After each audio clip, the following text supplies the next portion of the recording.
Hello and welcome to a Smurp video, and today we are looking at a hardback that's been out for many years now, Inhumans versus X-Men, and I put off buying this for a long time because, to be quite frank, I think it's quite crap, in all honesty. Now, I'll go back probably a decade, well, longer than a decade now, but back to a decade from this, where we had just hit decimation. We had an amazing humankind on the brink of extinction. A fantastic run of series that followed that. Then it panned off into Schism, which once again spanned into three probably really good series. Again, we had Uncanny X-Force, we had Cyclops Uncanny X-Men, his Revolution, and we had Wolverine as the X-Men as the other kind of book around the school and the students, etc. So after Secret War, they went down this horrible line once again where Inhumans were kind of pitted against X-Men. We didn't know the true extent of it. We knew that Cyclops was dead. Somehow Inhumans are believed to be responsible.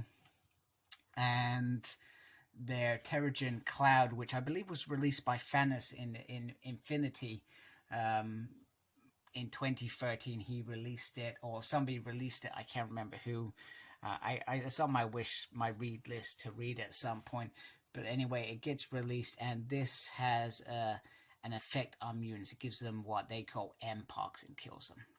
So the score is relocated, and the teams are on the brink of extinction. You got Magneto leading a force. You got White Queen out there because of Cyclops, and it all ends up coming together in this. Now, the runs that were being written at the time, I'm not saying that it was bad writing or anything. I just thought it was in bad taste because we just got away from this decimation zone. It should have been a different kind of age, etc.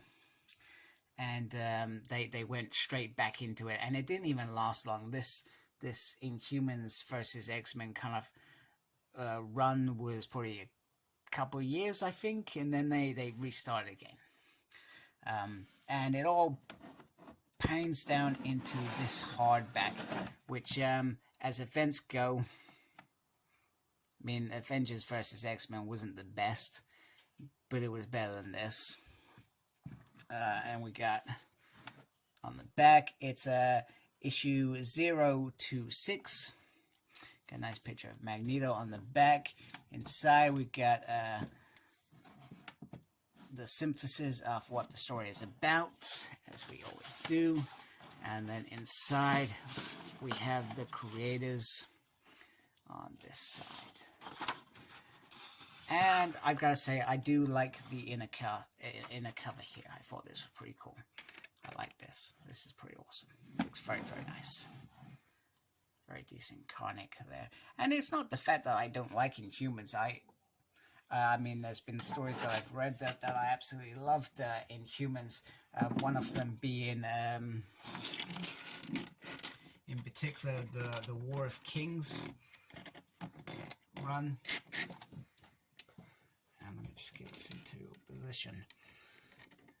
And pretty much the cloud is pretty much going to explode. That's where we come to at the beginning of this run. We also see a kind of like a little bit of a back run of the White Queen and what the White Queen is doing.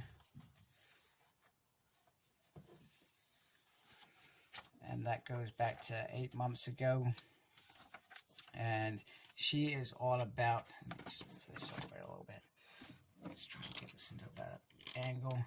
And this is all about getting herself into a state where she believes she can kill Black Bolt.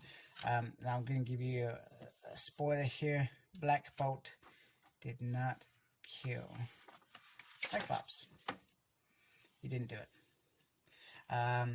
In fact, he died. Well, you could argue that he did do it because Mpox is a direct result of their Terrigen cloud.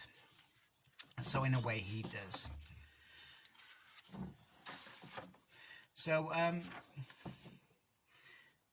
she hates him for it. So Beast brings this to the X-Men. He's been working with the Inhumans for the last several months, but he brings it to mutants. However, they literally just agree that the cloud needs to go. Now, Beast intends to take it to Medusa as well. And they not betray him. They feel like he's betrayed them, and they take him out quite quickly. So they take out the main players: Black Bolt, Karnak, a couple of the big bolts of the dog that can teleport. Take them out, and they take out Beast as well. There's a lovely scene that includes Dazzler, who pretty much takes down Black Bolt due to her manipulation of sound, which I thought was pretty cool. Jean Grey imprisons Karnak, and then it's all about what I call the distraction. So the distraction is the attack on their planet Atlantia. They also want to see what the Beast was working on. They don't get very far, and some of so pretty much the X-Men actually do really well in this fight. They wrap it up really well, and they send most of the Inhumans to limbo, whilst some of the new Inhumans, which they're not too familiar with because they've only emerged in the last few years, escape, and they managed to actually take out Forge's device, which is pretty cool. So eventually the Inhumans slowly start escaping from various parts of where they've been, and they start coming back. They take over Magneto's body to find out information, as they do, where Black Bolt is, etc. And they slowly start escaping. And Forge is they didn't realize what Forge was working on. What Forge was working on was a device that could eat the Terrigen, which is quite an interesting way of calling it. And it wasn't about destroying it. It was about trying to find a way to control it that it didn't kill all of the mutants. There was another part with Havoc, which I thought was quite cool, where he's basically a loaded gun at Black Bolt, who he's got captured here, saying that he'll kill him. And I think he already knew that Scott didn't die the way he did. But what we don't mention in this, which was not probably, I mean, Havoc was against him anyway. He was on the other side. Vulcan. Black Bolt killed Vulcan. Well, he doesn't, because he comes back later on in Hickman's run. But at this point in time, it's believed that he killed him. I guess you could argue that Havoc knew that he was a bad seed and was trying to stop him anyway. So that happening was always going to happen, and wasn't a big deal because the bond wasn't there like him and Scott. Okay, him and Scott, they do have their moments where they're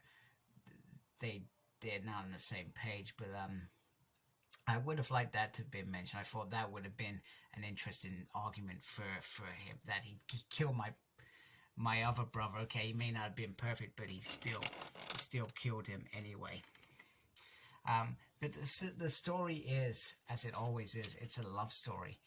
It's about Emma and Scott. It's about Emma grieving. This whole thing is about Emma's grief and not being able to get over the fact that she has lost the man that she loves, the love of her life, which I actually liked Emma and Scott's relationship. I actually thought she brought out the best in him as a leader during the Utopia. I don't think with Jean there he would have ever been as strong as he could. And some of me is a bit bitter about when Jean came back and Scott, and all of a sudden they were lovey-dovey, and he chose Emma Frost at that point. He had chosen her, not Jean. So to go back at that point seemed a bit of a weird step, because Emma and Scott's love, I felt it was better. It wasn't a childhood's sweetheart love. It was a real connection there. They brought out the best in each other. So this was all about Emma getting revenge on the Inhumans, and it ends up with a massive battle, some great Sentinel fights, and it all ends up with it all coming together and just pretty much ending. It's really it. It doesn't feel like there was anything exciting in this story that makes me think, wow, this is a great event at all, because it just ends with boom, done. Nothing. I don't know what it is. You know, it ends up with Medusa giving up she doesn't want to be queen anymore. Her relationship with Johnny seems to be over, which I thought was a bit harsh. And it just seems to move on after this really easily. So it's okay as a read. I can read it and think, okay, that's okay. And to be honest with you, since reading it first time, I probably didn't really give it much thought afterwards at all. The same with the run. It wasn't a special run. I mean, I read all the different titles that went with it. I think there was like Uncanny Inhumans, and I read the Inhuman stuff in it. They just didn't appeal to me at all, and I was just reading it for the sake of it. So but hey, it's part of X history, and X history is a journey. I guess you have to rate this Inhumans versus X-Men kind of run against probably some of the other worst runs considered. I mean, we talk about the late 90s being considered one of the worst runs. After Onslaught, it seemed to go down a weird direction. I mean, there were moments in that late 90s run that I enjoyed. You would also probably shove in Chuck Austin's run as well. I'm just not sure what's better, but it's certainly down there in some of the runs to say it wasn't the best of run.